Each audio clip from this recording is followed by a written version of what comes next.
طیب Erdogan صاحب دنیا کے بڑے لیڈرز میں ان کا نام شمار ہوتا ہے اور یہ ایک ایک لفظ سوچ سمجھ کے بول رہے ہوتے ہیں اور یہ صرف انہی کے اندر آپ کو ملے گی. ان کی پالیسیز دیکھیں ذرا. ان سے چائنیز بھی خوش ہیں, ان کی چائنا کے ساتھ اچھے ٹائز ہیں. ایٹ دا سیم ٹائمز ان سے امریکہ بھی خوش ہے, ان سے یوکرین والے بھی خوش ہیں, ان سے رشیا والے بھی خوش ہیں. یہ نیٹو کے اندر بھی ہیں لیکن at the same time Russia کے ساتھ بھی ان کی اسٹریٹجک معاملات پہ, ڈیفنس کے معاملات پہ بھی ڈیلنگز ہوتی رہتی ہیں. تو یہ واحد دنیا کا ایسا ملک ہے جس نے تقریباً ہر جو بڑی پاور ہے ان کے ساتھ اپنے ٹائز بڑے بہترین کر کے رکھے ہوئے ہیں. یہ عربوں کے ساتھ بھی ہیں. فلسطین کا معاملہ, فلسطین کا ایشو سب سے زیادہ آپ کو جو ملک ریز کرتے ہوئے نظر آتے ہیں ان میں یہ بھی ہیں, لیکن ایٹ دا سیم ٹائم ان کے اسرائیل کے ساتھ بھی ٹائز ہیں. تو ترکی کی بڑی زبردست قسم کی فارن پالیسی ایک طرح سے بنی ہوئی ہے. اور ایز آئی سیڈ یہ ایک ایک لفظ جو بول رہے ہوتے ہیں نا میڈیا میں اردوغان, یہ بڑا سوچ سمجھ کے بول رہے ہوتے ہیں. اب پچھلے دنوں یہ G20 کے موقع پہ آئے انڈیا اور شرارتاً ایسا ہی انڈین میڈیا نے ان سے کوسچن پوچھا. اب یہ شرارتاً کوسچن اس لیے میں کہہ رہا ہوں کیونکہ یہ کوئی فورم ہی نہیں تھا اس طرح کا سوال پوچھنے کا ان سے, لیکن پھر بھی پوچھا گیا. نٹکھٹ قسم کا کوئی جرنلسٹ تھا, اس نے کہا کہ سر آپ یہ بتائیں کہ یہ جو انڈیا کوششیں کر رہا ہے یونائٹڈ نیشنز کی سیکیورٹی کونسل کی پرماننٹ ممبرشپ حاصل کرنے کے لیے, کیا آپ اس کو سپورٹ کرتے ہیں؟ اب یہ سوال G20 میں پوچھنے کا نہیں تھا خیر, لیکن ان کو شاید پتا تھا, آئیڈیا تھا کہ وہ کس طرح کا جواب دیں گے تو ہم اس کو اٹھا لیں گے کہ مودی صاحب نے بڑی زبردست وکٹری حاصل کی ہے, ترکی مل گیا ہمارے ساتھ. اردوغان نے جواب دیا, اور جواب کیا دیا, ترکی کا اصل میں نیریٹو بتایا انہوں نے, موقف بتایا کہ ترکی کیا سوچتا ہے. انہوں نے کہا دیکھیں دنیا جو ہے نا یونائٹڈ نیشنز کی سیکیورٹی کونسل میں 5 ممبر ہیں نا, دنیا ان 5 سے بڑی ہے. دنیا میں اور بھی تو ممبر ہیں, دنیا میں اور بھی تو ملک ہیں, UN کے ممبر ہیں دوسرے بھی. تو میکینزم کچھ اس طرح کا بنا ہونا چاہیے سیکیورٹی کونسل کا کہ سب کی باری آئے اور سب کو موقع ملے پرماننٹ ممبر بننے کا. بڑی زبردست صلاح اس نے دی. اور اسی تناظر میں انہوں نے کہا کہ انڈیا بھی اگر بنے گا تو یہ بڑی خوشی کی بات ہے. اسی میکینزم میں, فریم ورک میں اگر انڈیا بھی بنے گا تو بڑی خوشی کی بات ہے.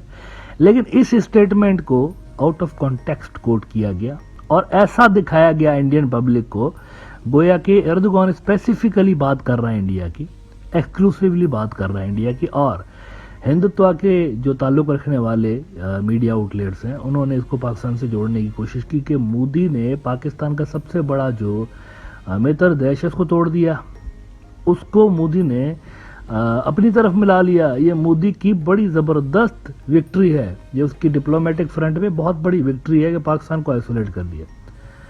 اس وقت بھی براڈر ویو کے اندر میں نے کہا تھا کہ ایسا نہیں ہے, اردوغان نے یہ بات کہی ہی نہیں ہے. اردوغان نے ایک جنرل بات کی کہ اس طرح سے ہونا چاہیے سیکیورٹی کونسل کو. اب ہوا یہ ہے کہ یونائٹڈ نیشنز کے اندر اردوغان نے ایک تقریر کی.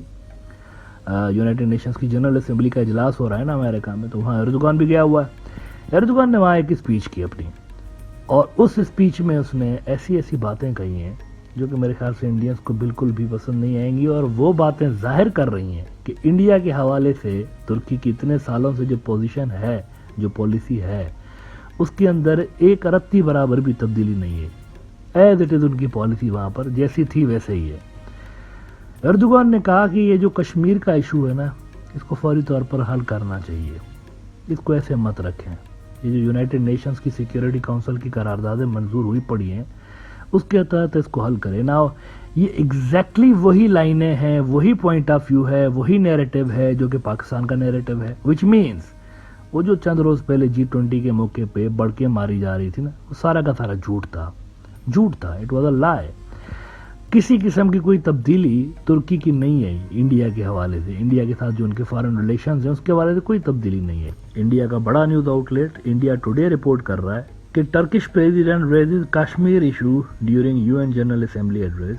Turkish president Recep Tayyip Erdogan's comment comes weeks after he met Prime Minister Narendra Modi on the sidelines of the G20 summit in New Delhi, during which both the leaders discussed strengthening trade and infrastructure relations. تو دیکھیں مودی صاحب کو تھوڑی سی tuition لینی چاہیے Erdogan سے. Erdogan کوئی اس طرح کا لیڈر نہیں ہے کہ کوئی اس کے منہ سے الفاظ نکلوا لے کوئی جرنلسٹ, یعنی ان کو لفظوں کے گورکھ دھندے میں پھنسا کے اس سے من مرضی کی اسٹیٹمنٹ کوئی دلوا دے, ایسا نہیں ہو سکتا. وہ بڑا ایک طریقے کے ساتھ بولتا ہے, سوچ سمجھ کے بولتا ہے. کل پتہ ہے کیا ہوا ہے, ان سے کوئی اسی طرح کا کوسچن پوچھا گیا سعودی عرب اور اسرائیل کے نارملائزیشن کے حوالے سے, تو انہوں نے کہا کہ ہمیں تو کوئی مسئلہ نہیں ہے اس سے اگر ہو جاتی ہے, لیکن اس کا مطلب یہ نہیں ہے کہ وہ ایسے ہی انکنڈیشنل بات کر رہا ہے. اس کا مطلب یہی ہے, ان کی اگر آپ پالیسی دیکھیں نا تو وہاں فلسطین بھی ہے ان کی پالیسی میں. اس کا مطلب یہ ہے کہ ترکی اپنی ٹریڈیشنل پالیسی بتا رہا ہے کہ ان کے ساتھ بھی ہونا چاہیے, لیکن فلسطینیوں کی جو ڈیمانڈس ہیں وہ بھی پوری ہونی چاہیے. دیکھیے نا, ابھی کچھ عرصہ پہلے کا آپ کو دا گارڈین دکھاتا ہوں. Turkey was to back Palestinians despite restoring Israel ties.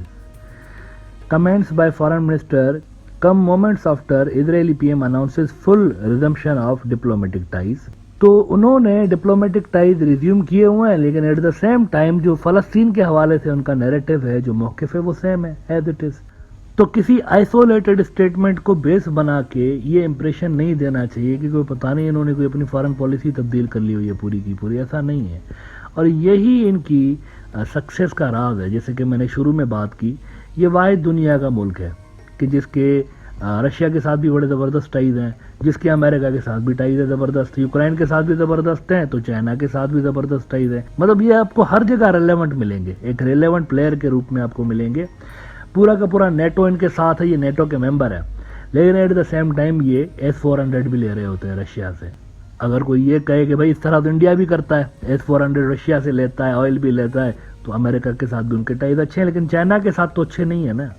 مطلب یہ ایک سوچنے کی بات ہے, چائنا کے ساتھ تو نہیں ہے نا, ان کے چائنا کے ساتھ بھی اچھے ٹائز ہیں ایردوغان کے. سو دس از some thing which makes him unique global leader. اور ان کی جو فارن پالیسی ہے نا, اور اسٹریٹجک جو پالیسیز ہوتی ہیں ان کی, ان کو آپ ون لائنر میں نہیں سمجھ سکتے, ایک لائن کے جملے میں نہیں سمجھ سکتے. تھوڑا سا آپ کو ڈیپ میں جا کر اور ان کی پالیسیز کو اسٹڈی کریں گے, تب آپ کے سامنے چیزیں کلیئر ہوں گی.